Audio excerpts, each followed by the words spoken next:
Bismillahirrohmanirrohim. Qur'on va sunnatga ko'ra muslima ayolning shaxsiyati. Bugun yangi bir bobga yetib kelamiz. Bobimizning nomi muslima ayolning do'stlarini oldidagi vazifalari. Alloh subhanahu va taolo nasib qilsa, mana shu bobni ostida bugundan boshlab muslima ayol do'stlarini avvalambor do'stligini nimani ustiga quradi? Qaysi asosda ustiga quradi? Mana shu narsani o'rganamiz. Va undan keyin muslima ayol do'stlarini qaysi asosda ustiga qurishligini bilgandan keyin ana shu asosdagi vazifalari nima? Nimalar qilishlik kerak? Kimlarni do'st tutishlik kerak? Kimlarni do'st tutmaslik kerak? Mana shu mavzularda inshaalloh bugundan boshlab o'rganamiz. Muallif aytadiki, muslima ayol do'stlarini Alloh uchun sevadi va Alloh uchun birodarlik qiladi. Avvalambor muslima ayol do'st tutayotgan vaqtida Alloh uchun tutgan do'stini Alloh uchun yaxshi ko'rishlik kerak va munosabatini Alloh uchun davom ettirishlik kerak. Birodarligini Alloh uchun qilishlik kerak. Ya'ni biror bir manfaat uchun emas yoki o'sha do'st tutgan odamdan undan keladigan bir zarar oz bo'lganligi uchun yoki undan zarar kelmasligi uchun do'st tutmaydi. Yoki u bilan gapi bitta joydan chiqqanligi uchun do'st tutmaydi. Yoki o'sha deylik fokuslari bitta bo'lganligi uchun uni do'st tutmaydi. Avvalambor birodarligini, munosabatini Alloh uchun qiladi. Alloh uchun yaxshi ko'radi. Xo'p. Muallif aytadiki, samimiy musulmon ayolning o'z birodarlari va dugonalari bilan bo'lgan munosabati boshqa ayollarning ijtimoiy aloqalaridan butunlay farq qiladi.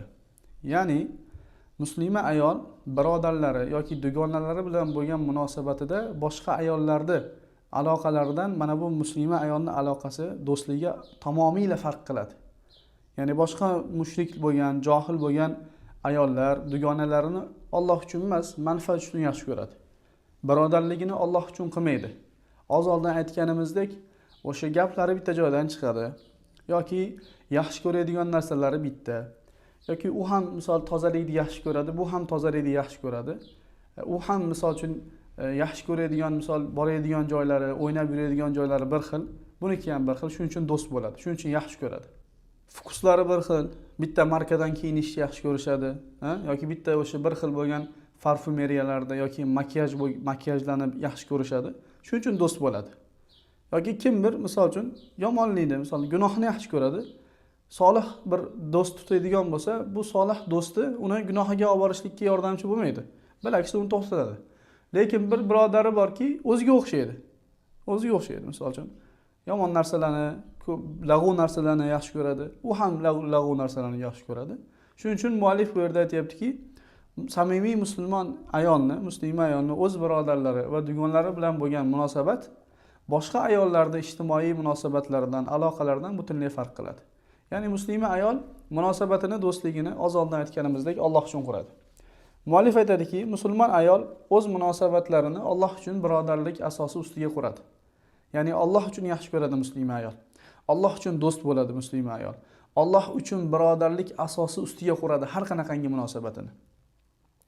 Muallif aytadi, Alloh uchun birodar bo'lish esa erkak bilan erkak yoki ayol bilan ayol bo'lsin, ikki insonni bir-biriga bog'laydigan eng oliy rishtadir. Haqiqatdan ham mana bu rishta, muallif gap tugadi bu yerda. Haqiqatdan ham mana bu rishtani tashqariga chiqib hijratda yurgan birodarlargina his qila oladi. Vatanda yurganingizda yoki o'sha tug'ilib o'sgan joyingizda yurgan vaqtingizda bu narsani his qilishligingiz juda oson emas, ya'ni bu qiyinroq. Lekin tashqariga chiqqaningizda mana shu Alloh uchun birodarlik bo'lishlik asosi insonni bir-biriga bog'laydigan eng oliy rishta ekanligini ko'rasiz. Misol uchun biz o'sha yangi tavhidni o'rganib, dinni o'rganib tushunishni boshlagan vaqtimizda, madrasa vaqtimizda, masjidda yurgan vaqtimizda bir polshalik bola keldi. Polshalik bola, misol qarasangiz, haligi bola haqiqatdan Polshada tug'ilgan, dadasi polshalik, onasi polshalik odamda. Lekin shu odamga Alloh subhanahu va taolo hidoyatni nasib qilgan. Hidoyatni nasib qilgan. Va Alloh azza va jalla uchun bir qadam tashlaganligida Alloh subhanahu va taolo unga shu bizni madrasamizni topib kelishni nasib qilgan. Shu bola keldi.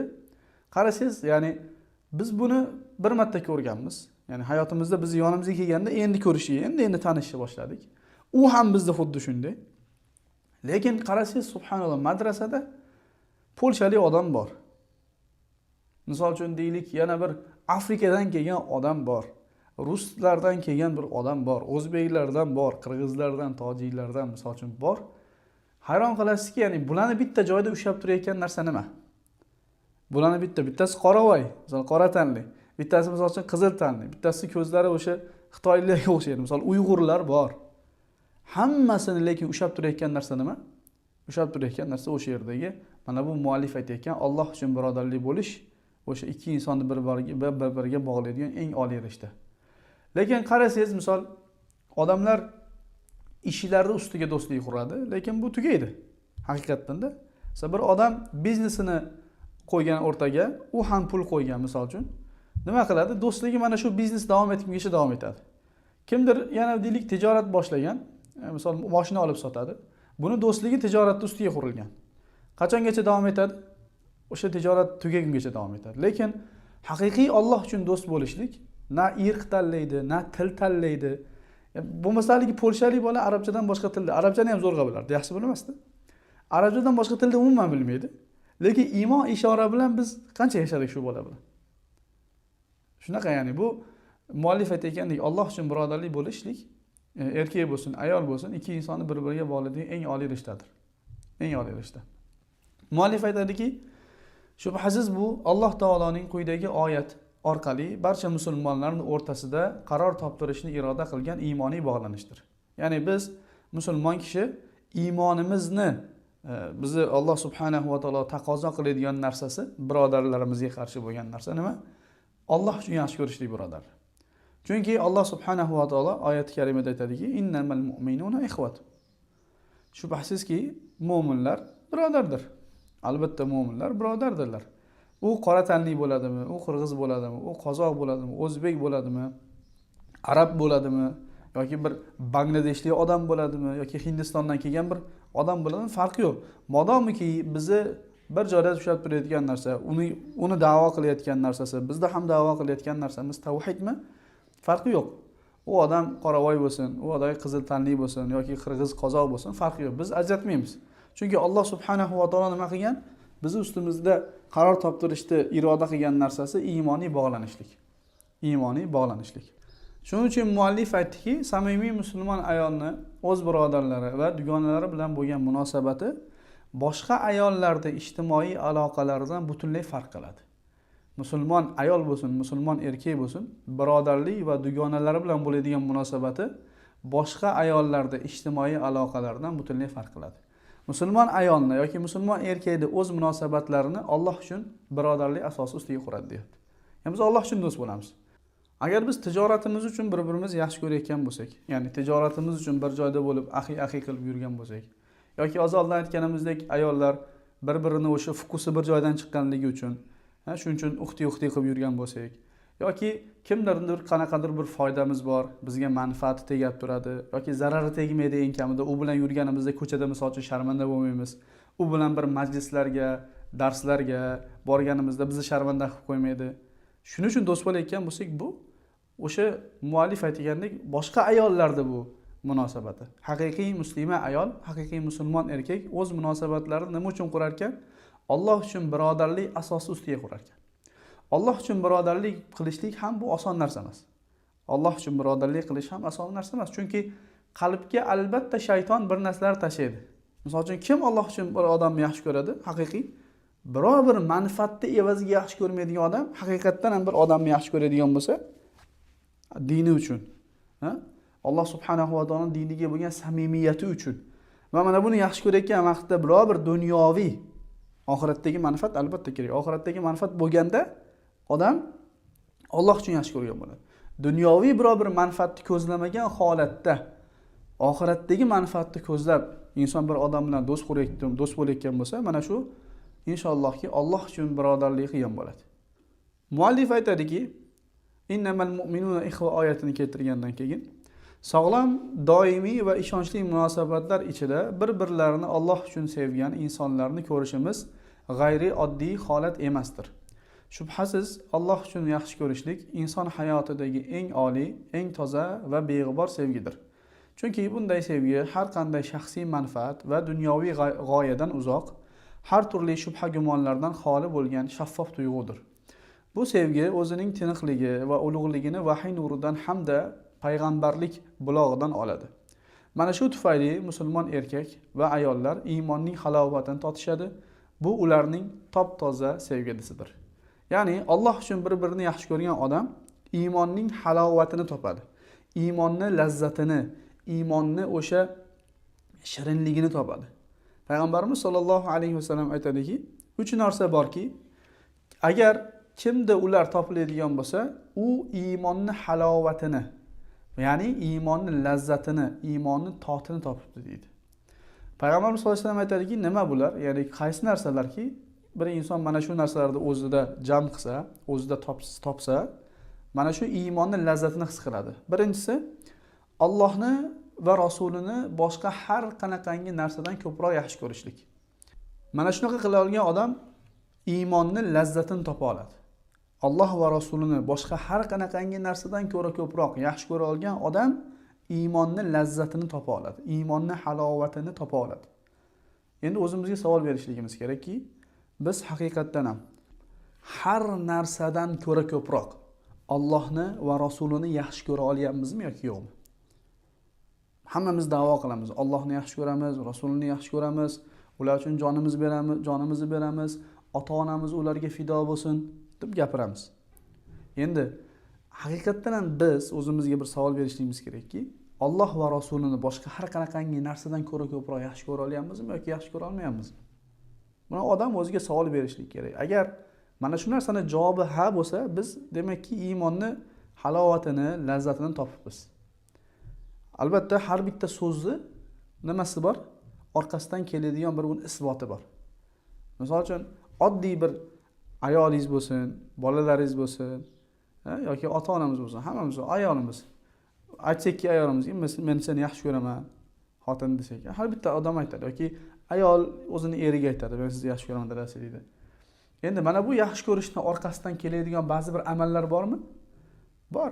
Misol uchun bir erkak umuman ayoliga e'tibor bermasa, endi orqasidan kelib aytsa-ki, men seni yaxshi ko'raman desa, yaxshi ko'rsangiz paloncha narsani qilardingiz deydi misol uchun. Yaxshi ko'rsangiz shunaqa munosabatda bo'lmasdingiz deydi misol uchun. Erkak kishiga misol uchun bir ayol aytsa ham, erkak ayoliga ham erkakning javob beradigan javob bor. Agar yaxshi ko'radigan bo'lganingda shunaqa bo'lardi deydi. To'g'rimi?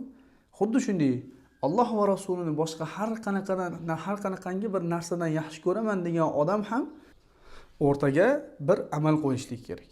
Bo'lmasa buni gapi quruq da'vodan boshqa narsa bo'lmaydi. Odam borki, hijrat qilishlik unga farz bo'lgan. Hijrat qilmasa bo'lmaydi. Din deganda faqatgina unda namoz qolgan va gapiradigan gapi qarasangiz olamshumul katta gaplar. Islomiy xalifalik kerak, islomiy shunaqa narsalar kerak, biz shu ishlarni qilishligimiz kerak, falonchi ishlarni qilishligimiz kerak deydi. Qarasiz, dini qolgan xolos, namozi qolgan xolos dinidan boshqa narsasi qolmagan. Na soqol bor, na sunnatga amal qilish bor, hayoti bid'atga to'lib ketgan. Majburligidan qiynalyapti. Hijrat bunga farz bo'lgan. Hijrat qil desangiz, bu odam aytadiki, Alloh va rasulini hamma narsadan ko'ra ko'proq yaxshi ko'ramiz. Alloh uchun hijrat qil, men bu holating oz qolibdi, ketib qolasan sen. Desangiz, yo'q, palonchi ishim bor edi, palonchi qanaqam bor edi, ota-onam bor edi. Albatta ota-onaga qarashlik kerak. Lekin biz hijrat farz bo'lgan vaqtida ota-onamizga qarab dinimizni ota-onamiz uchun fido qilib yorsak, Alloh va rasulini boshqa narsadan ko'ra ko'proq yaxshi ko'ramiz deb da'vo qila olmaymiz biz. Xo'p, ikkinchisi nima? Payg'ambarimiz sollallohu alayhi vasallam aytadiki, yaxshi ko'rgan kishisini faqat Alloh uchun yaxshi ko'rishlik. Yaxshi ko'rgan kishisini faqatgina Alloh uchun yaxshi ko'rishlik. Ya'ni har bitta odam albatta kimlarnidir yaxshi ko'radi. Ayol kishi erini yaxshi ko'radi, erkak kishi ayolini yaxshi ko'radi, bir erkak bir birodarini yaxshi ko'radi, bir qiz ayol bir uxtisini yaxshi ko'radi, o'rtog'ini yaxshi ko'radi. Endi mana shu yaxshi ko'rayotgan vaqtida agar iymonni halovatini topmoqchi bo'lsa, bu odamlar faqatgina Alloh uchun yaxshi ko'rishligi kerak. Xo'jayini bo'lsa ham, ayoli bo'lsa ham, birodari bo'lsa ham, o'rtog'i bo'lsa ham, buni nima qilishligi kerak? Alloh uchun yaxshi ko'rishlik kerak. Alloh uchun yaxshi ko'rish deganda dunyoviy hech bunaqangi bir manfaat bo'lmasligi kerak. Fukusidan ko'ra kiyimi bir xil, bitta markadan kiyinishni yaxshi ko'radi. Gapimiz bitta joydan chiqadi. Bitta bir xil makiyaj qilishni yaxshi ko'ramiz. Odamlarning ichiga borganimda shu odam bilan yoki shu do'stim bilan, shu birodarim bilan meni sharmanda qilib qo'ymaydi, gapirishni biladi. Undan tashqari misol uchun boradigan joylarimiz bir xil, zavqlarimiz bir xil. Mana shu narsalar uchun do'st bo'layotgan bo'lsa, bu Alloh uchun yaxshi ko'rishlik emas. Yoki erimni men yaxshi ko'raman, nima uchun? Aytganimni olib beradi. Aytgan narsalarimga yo'q demaydi. Bunaqa qarasangiz, umuman iymondan asar qolmay qolgan bo'ladi. Shu namozdan boshqa narsa qolmay qolgan bo'ladi. Lekin hali ham yaxshi ko'radi. Bu Alloh uchun yaxshi ko'rishlik kerak. Alloh uchun yomon ko'rishlik kerak. Alloh uchun yaxshi ko'rgan odam Alloh azza va jalla yomon ko'rgan narsalarini davom ettirayotgan odamlarni yaxshi ko'rmaydi. O'sha amaliga bug'uz qiladi. Eriga o'sha amaliga ko'ra eriga nasihat qiladi, tushuntiradi. Mana shu narsani qilgan Alloh uchun bir-birini yaxshi ko'rgan bo'ladi. Alloh uchun bir-birini yaxshi ko'rgan odam iymonning lazzatini topadi. Keyingisi, Alloh uni kufr botqog'idan qutqargandan keyin, ya'ni iymonga kirgandan keyin, tavhid ahli bo'lgandan keyin xuddi olovga tashlanishni yomon ko'rgandek, kufrga qaytishni yomon ko'rgan kishi. Mana shu 3 ta sifat bor bo'lgan odam iymonni halovatini topadi. Demak, mana shu yuqoridan o'qib kelgan narsalarimizni, mavzuyimizni xulosasi, muslima ayol birodarlarini avvalambor birodarligini Alloh uchun qiladi.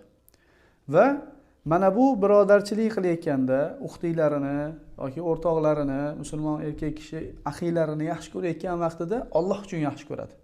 Ulardan kelayotgan bir manfaat uchun emas. Ulardan kelayotgan bir foyda uchun emas.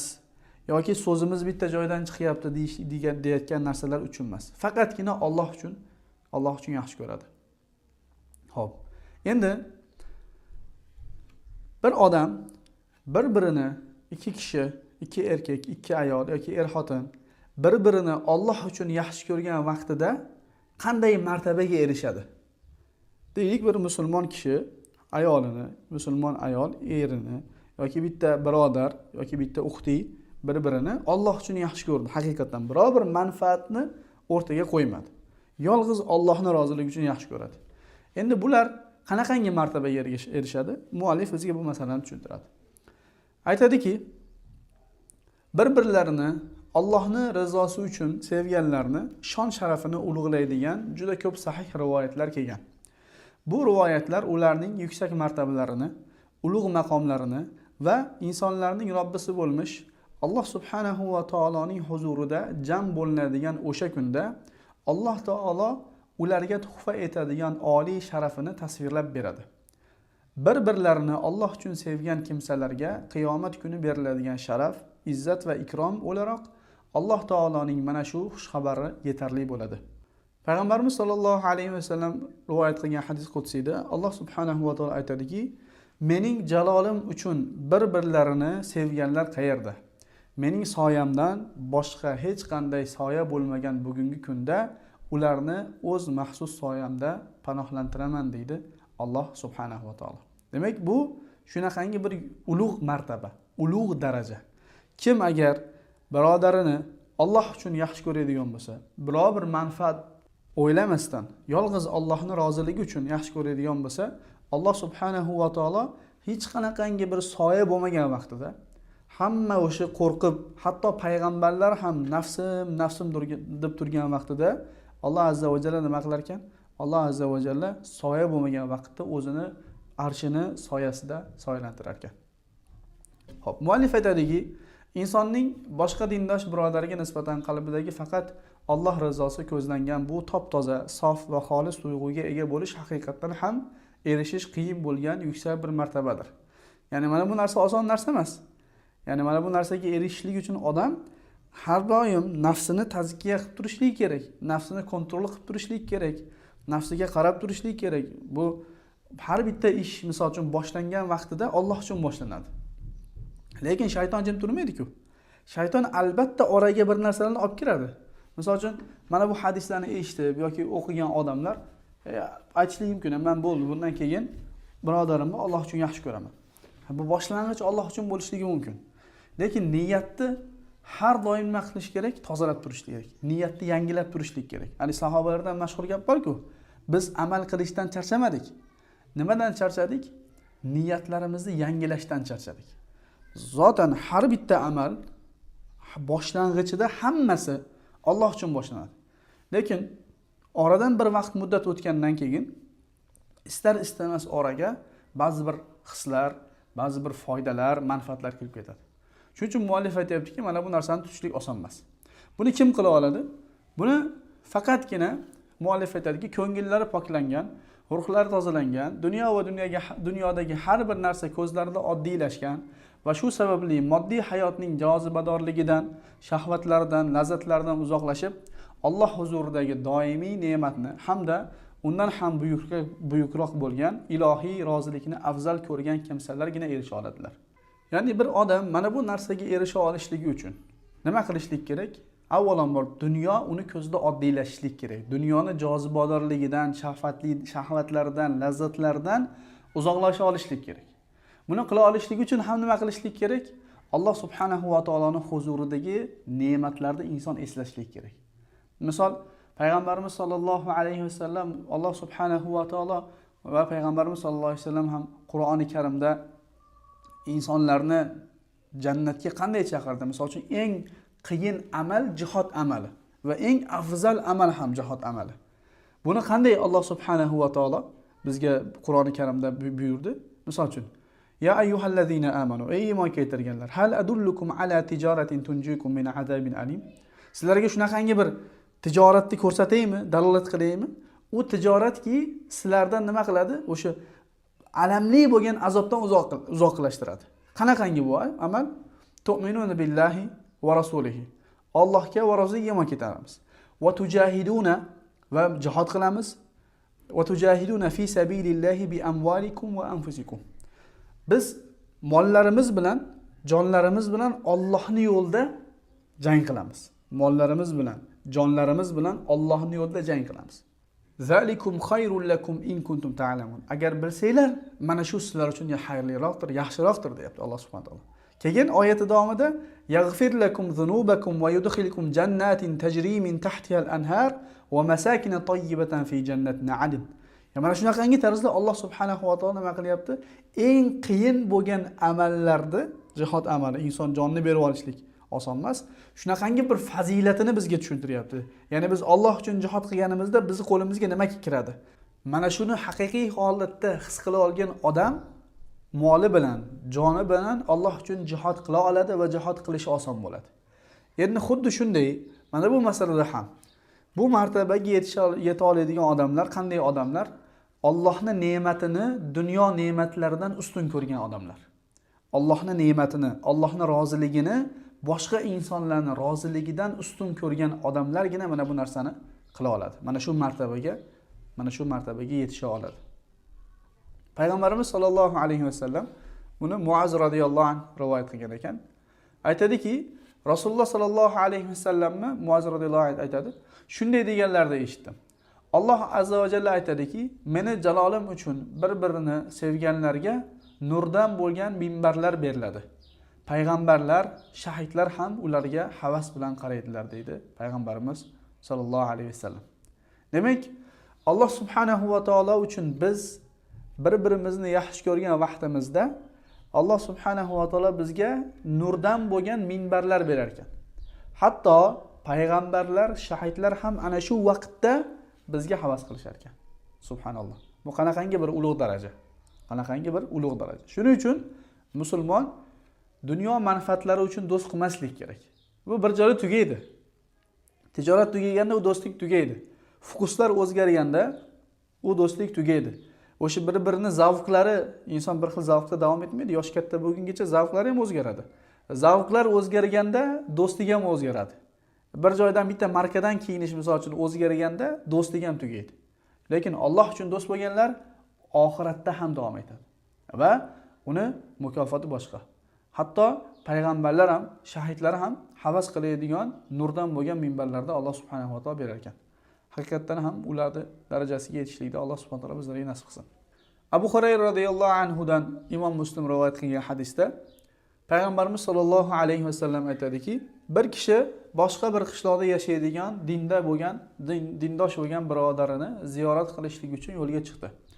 Alloh taolo uni yo'liga bir farishtani yuborib, haligi odam o'sha yerga yetib kelganda farishta undan so'radiki, qayerga ketyapsan dedi. Shunda haligi odam aytdiki, mana shu qishloqda yashaydigan bir birodarimni ziyorat qilgani ketyapman dedi. Shunda farishta aytdiki, unda biror bir ehtiyojing yoki senga keladigan biror bir manfaating borligi uchun ketyapsanmi? Ya'ni sen uni oldiga boryapsan, biror bir ehtiyojing bormi? Haligi odam dedi, yo'q. Yo biror bir sen keladigan manfaat bormi? Shuning uchun ketyapsanmi deganda, ya'ni haligi odam aytdiki, yo'q, men uning uchun ketmayapman. Nima uchun ketyapsan? Odam aytadiki, men uni Alloh uchun yaxshi ko'raman. Shuning uchun uni yoniga ketyapman. Qarang, boshqa bir qishloqda yashaydigan birodarini nima uchun ketyapti yoniga? Biror bir ehtiyoji bormi? Qarz so'raydi, pul kerak bo'lib qoldi, qiyinchilikka tushib qoldi. Yo'q. Undan boradigan bir manfaat bormi? U ham yo'q. Nima uchun ketyapti? Faqatgina Alloh azza va jalla uchun yaxshi ko'rganligi uchun yoniga ketyapti. Shunda farishta aytadiki unga, biz Allohni senga yuborgan elchilarimiz, ya'ni farishtalarimiz. Sen o'sha odamni qanday yaxshi ko'rsang, Alloh ham seni xuddi shunday yaxshi ko'radi dedi haligi farishtalar. Subhanalloh. Qarang, demak, mana bu birodarlik rishtasi, Alloh uchun sevgi shunaqangi bir narsaki, biz Alloh uchun bir birodarimizni haqiqatdan seva olsak, yaxshi ko'ra olsak, nima qilamiz ekan? Alloh subhanahu va taolo bizga birinchi nurdan bo'lgan minbarlar, payg'ambarlar ham o'sha vaqtda, shahidlar ham havas qiladigan minbardan bo'lgan, nurdan bo'lgan minbarlarni bizga nasib qilar ekan. Ikkinchisi, Alloh uchun yaxshi ko'rsak, Alloh subhanahu va taolo bizni yaxshi ko'rar ekan. Anas radhiyallohu anhu dan rivoyat qilinadi. Aytadiki, bir kishi payg'ambarimiz sollallohu alayhi vasallamning huzurida o'tirgan edi. Yana boshqa bir kishi kelib payg'ambarimiz sollallohu alayhi vasallamning yonidan o'tib ketayotgan vaqtida haligi o'tirgan odam aytdiki, ey Allohning rasuli, men mana bu odamni yaxshi ko'raman dedi. Shunda payg'ambarimiz sollallohu alayhi vasallam aytdiki, buni uni o'ziga aytdingmi? U aytdiki, ey Allohning rasuli, hali aytganim yo'q. Payg'ambarimiz sollallohu alayhi vasallam aytdiki, bor unga ayt dedi. Shunda haligi kishi borib uni oldiga bordida aytdiki, ey birodarim, seni Alloh uchun yaxshi ko'raman dedi. Shunda qarshisidagi odam ham aytdiki, meni senga o'zi uchun sevdirgan Alloh ham seni yaxshi ko'rsin. Ya'ni sen meni nima uchun yaxshi ko'radigan bo'lsang, Alloh ham seni ana shu narsada yaxshi ko'rsin dedi haligi sahoba ham. E'tibor bering, sahoba nima deb javob beryapti? Alloh uchun seni yaxshi ko'raman deganda, meni nima uchun yaxshi ko'rgan bo'lsang, nima masalada meni yaxshi ko'rgan bo'lsang, ana shu masalada Alloh subhanahu va taolo ham seni yaxshi ko'rsin deyapti. Darrov aytmayapti, men ham seni Alloh uchun yaxshi ko'raman deb. Chunki sahobalar qalbida bo'lmagan narsani aytishmagan. Balki u odamni misol haqiqatdan o'sha u sahoba aytganidek yuziga aytadigan darajada yaxshi ko'rmagan bo'lishligi mumkin. Shuning uchun sahoba shoshilmayapti-da, meni yaxshi ko'rgan masalangda Alloh ham seni yaxshi ko'rsin deyapti. Ya'ni ko'z bo'yamachilik yo'q, haligi xo'ja ko'rsinchilik yo'q. Shu o'zbeklardagi shu narsa yomon-da. Har doim men birodarlarga ham e'tiroz bildiraman. Qalbimizda bo'lmagan narsani gapirmasligimiz kerak. Biz o'sha keling uyga kiramiz, choy ichamiz deydigan masalalarimiz bor. O'zi aslida bu oddiy gap, quruq gap bo'lib qo'ygan. Bularni yo'qotishlik kerak. Ya ayyuhallazina amanu lima taquluna ma la taf'alun. Ey iymon keltirganlar, nima uchun qilmaydigan ishinglarni aytasizlar? Kabura maqtan indallohi an taqulu ma taf'alun. Holbuki aytayotgan gapinglarni o'sha qilmaydigan gapinglarni aytishinglar Allohning huzurida yana ham kattaroq bir gunoh sababi. Qilmaydigan narsasini odam gapirmaslik kerak. Xuddi shunday mana bu musulmonlarga ham tanbeh. Yaxshi ko'radigan musulmonlarni Alloh uchun haqiqatan yaxshi ko'radigan bo'lsak aytaylik. Ba'zi odamlar bor, hammaga aytib yuradi, Alloh uchun sizni yaxshi ko'raman, Alloh uchun shuna qilaman, Alloh uchun buni qilaman. Qarasangiz, keyin o'sha odam tortishib qoladi. Undan qattiq yomon ko'radigan odam bo'lib chiqadi. Yaxshi ko'rmaydi, eng ko'p dushman bo'lgan, eng ko'p qalbida gina saqlaydigan odam bo'ladi. Shuning uchun qalbimizda bo'lmagan narsani aytmasligimiz kerak. Payg'ambarimiz sollallohu alayhi vasallam mana shunaqangi yo'l tutgan, xuddi shunday. Payg'ambarimiz sollallohu alayhi vasallam ham o'zi yaxshi ko'rgan kishisini yaxshi ko'rishligini aytardi. Misol uchun, Muoz radhiyallohu anhu uni qo'ldan tutib aytdiki, ey Muoz, Allohga qasamki, men seni yaxshi ko'raman dedi. Va aytdiki, senga shu narsani tavsiya qilamanki, har bitta namozingning ortidan mana shu duoni kanda qilmagin. Allohim, seni zikr etish, senga shukr qilish va senga go'zal suratda ibodat qilish borasida menga yordam ber. Allohumma a'inna ala zikrika va shukrika va husna ibadatik. Allohumma a'inni ala zikrika va shukrika va husni ibadatik. Mana shu duoni payg'ambarimiz sollallohu alayhi vasallam nima qildi? O'rgatdilar. Imom Malik o'zini muvattasida Idris al-Havlani degan kishidan rivoyat qiladi. Aytadiki, Shom masjidiga kirdim. U yerda tishlari oppoq bir yigitni ko'rdim. Uni kimligini so'radim. Ular aytishdiki, u Muoz ibn Jabaldir deyishdi. Ertasi kuni ertalab vaqtiroq masjidga bordim. Faqat u mendan oldin kelganini va namoz o'qiyotganini ko'rdim. Namozini bitirgach, uni kutib turdim-da, namozini tugatib bo'lgandan keyin yoniga borib salom berdim. Va aytdimki, Allohga qasamki, men sizni Alloh uchun yaxshi ko'raman dedim. U aytdiki, Alloh uchun yaxshi ko'rasanmi? Men aytdimki, Alloh uchun yaxshi ko'raman. Yana u takroran so'radiki, Alloh uchun yaxshi ko'rasanmi? Men yana Alloh uchun dedim. Shundan keyin u aytdiki, meni kiyimimdan ushlab o'ziga tortdi va shunday dedi. Unday bo'lsa, senga xush xabar bo'lsin. Chunki men Rasululloh sallallohu alayhi vasallamni shunday deyotganlarini eshitganman. Alloh taolo aytadi: "Mening jalolim uchun bir-birlarini sevganlar, mening jalolim uchun birga o'tirib suhbat qurganlar, mening jalolim uchun bir-birini ziyorat qilganlar va mening rizom uchun bir-birlariga saxovat bilan ikrom ko'rsatganlar, shubhasiz mening muhabbatimga loyiq bo'lurlar" deganligini eshitganman deb ushbu hadisni Muoz radhiyallohu anhu aytib berdi. Demak, bu hadisdan va yuqoridagi o'rgangan hadislarimizdan o'rgangan narsalarimiz, o'qigan narsalarimiz nima? Agar bir inson Alloh uchun do'st bo'ladigan bo'lsa, Alloh uchun muhabbat qiladigan bo'lsa, Alloh uchun o'tirib suhbat qiladigan bo'lsa, Alloh uchun bir-birini yaxshi ko'radigan bo'lsa, avvalambor Alloh subhanahu va taoloning muhabbatiga loyiq bo'lishar ekan. Va undan keyin payg'ambarimiz sollallohu alayhi vasallam aytib berganidek, Alloh azza va jalla biror bir soya bo'lmagan vaqtda bir-birini yaxshi ko'rganlarni ana shu soyada soyalantirar ekan. Va yana Alloh subhanahu va taolo uchun bir-birini yaxshi ko'rganlarni Alloh azza va jalla ularga nurdan bo'lgan o'sha minbarlarni berar ekan. Hatto o'sha vaqtda payg'ambarlar ham, shahidlar ham ularga havas bilan qarashar ekan. Oxirgi hadis payg'ambarimiz sollallohu alayhi vasallam aytadiki, mo'min birodari uchun bir-birini qo'llab-quvvatlab turadigan binoning g'ishtlari kabidir deydi. Endi bundan buyog'iga bu hadisni shunday tushunsak bo'ladi. Biz Alloh uchun do'st bo'lyapmizmi? Alloh uchun do'st bo'lyapmiz. Alloh uchun do'st bo'lishlikning alomatlari bor. Mo'min mo'minning birodari, mo'min mo'minning do'sti. Mana shuni endi alomatlarini o'rganamiz bu hadisdan. Avvalambor mo'min birodari uchun bir-birini qo'llab-quvvatlab turadigan binoning g'ishlari kabi ekan. Agar biz birodarimizni Alloh uchun yaxshi ko'radigan bo'lsak, mana shu binodek bo'lishligimiz kerak. Haligi Alloh uchun seni yaxshi ko'raman birodarim, Alloh uchun sizni yaxshi ko'raman axi, Alloh uchun sizni yaxshi ko'raman uxti deb qo'yishlik bu oddiy og'izdan chiqib ketadigan so'z emas. Buni isboti kerak. Mana bu isboti. Shu paytgacha isbotlarni sanab kelyapmiz. O'sha Alloh uchun do'st bo'lishlik o'zi oddiy narsa emas. Endi Alloh uchun do'st bo'ldim deb aytgan odamingizga ham mana shunaqangi oldida turib berishingiz kerak. Payg'ambarimiz sollallohu alayhi vasallam aytganidek, o'sha binoni g'ishtlari uni ushlab turadigan bo'lsa, uni qo'llab-quvvatlab turadigan bo'lsa, uni yiqilib ketishligiga to'siq bo'ladigan bo'lsa, xuddi shunday mo'min ham mo'min birodari uchun Alloh uchun yaxshi ko'raman deydigan birodar uchun mana shunday bo'lishligi kerak. Yana boshqa bir hadisda payg'ambarimiz sollallohu alayhi vasallam aytadiki, bir-birlarini yaxshi ko'rishda, bir-birlariga marhamat qilishda, o'zaro shafqat ko'rsatishda mo'minlarning misoli xuddi bir vujud kabidir. E'tibor beringlar misolga. Bir-birlarini yaxshi ko'rishda, bir-birlariga marhamat qilishda, o'zaro shafqat ko'rsatishda mo'minlarning misoli xuddi bir vujud kabidir. Vujudning, ya'ni insonning bir vujudini badanidagi a'zolardan biri og'risa, vujudda o'sha badanidagi boshqa a'zolari ham nima qiladi? U bilan qo'shilib og'riydi. Unga uyqusizlik va isitma bilan sherik bo'ladi deydi payg'ambarimiz sollallohu alayhi vasallam. Biz Alloh uchun sevamiz, Alloh uchun yaxshi ko'ramiz degan birodarimizga shunaqangi muomalada bo'layotgan bo'lsak, u bedor qilayotganda biz ham qalbimiz og'rib, uning ishi yaxshi ketmayotgan paytda, Alloh subhanahu va taolo uni imtihon qilayotgan vaqtida biz shunaqangi bo'layotgan bo'lsak, unga uyqusizlik kelganda biz ham uyqusiz bo'lib, o'shini dardi bilan yonayotgan bo'lsak, istimasiga sherik bo'layotgan bo'lsak, dardiga sherik bo'layotgan bo'lsak, demak biz haqiqatdan ham Alloh uchun yaxshi ko'rgan bo'lamiz.